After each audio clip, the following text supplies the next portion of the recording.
السلام عليكم. هنعمل النهاردة البسيسة بأبسط وأجمل طريقة وكمان بدون بيض، وملمس الكيك هيكون ناعم وبدوب في البق دوبان. زي ما حضرتك شايفة مفيش غمقان كيك خالص. يلا بينا نشوف الطريقة على طول. أول حاجة هنحضرها هو الخلاط. هنزل بالظبط بكوباية وربع من السكر، وبنفس الكوباية اللي نزلت بيها هنزل بيها بكل المقادير. معايا كمان كوباية وربع من اللبن، ولو قوام الكيك هيطلع معانا تقيل هنزود لبن في اخر الفيديو وهقولك بالظبط خدت قد ايه من اللبن. معايا بنفس الكوباية نص كوباية من الزيت ومعلقة كبيرة من السمنة. معايا كيس فانيليا بطعم البرتقال، بتفرق جدا جدا في طعم الكيك البسيسة.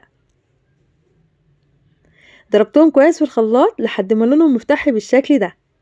معايا كوباية ونص من الدقيق الابيض وكوباية ونص من دقيق الذرة اللي هو دقيق البسيسة. خدت بالظبط معلقة كبيرة من البيكنج باودر اللي هو الكيك شيف وذرة صغيرة كده من الملح.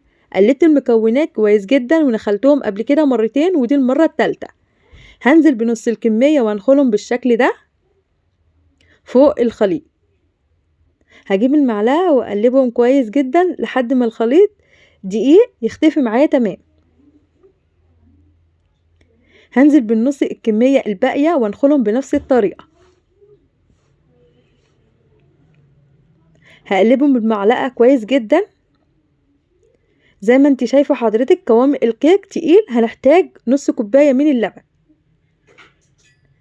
يبقى كده مقدار اللبن كوبايتين الا ربع من اللبن بالظبط، وده كمان حسب قوام الدقيق اللي هتستخدميه، وهو ده قوام البسيسة المظبوطة، لا تقيل قوي ولا خفيف. مقاس الصينية اللي انا استخدمتها مقاس 24، دهنتها بمادة دهنية وبطنتها بالدقيق. هنزل بقوام الكيك واخبط الصينية كام خبطة حلوين عشان تطلع اي فراغات هواء. هتخش الفرن سابق التسخين على درجة حرارة 180، هتقعد من 45 ل 50 دقيقة. وزي ما انتوا شايفين قوام الكيك حلو جدا ومرتفع. لو وصلتوا لحد هنا ما تنسوش تعملوا لايك واشتراك للقناة وتفعلوا الجرس ويوصل لكم كل جديد بإذن الله. شايفين قوام الكيك عامل ازاي ومفيش غمقان في الكيك خالص. عايزه اقولك ان بيدوب في البق دوبان مش بيشرق خالص. قوام الكيك ناعم وامشي على المقادير المظبوطه وان شاء الله تطلع من ايدك زي العسل. اشوفكم في فيديو جديد، مع السلامه.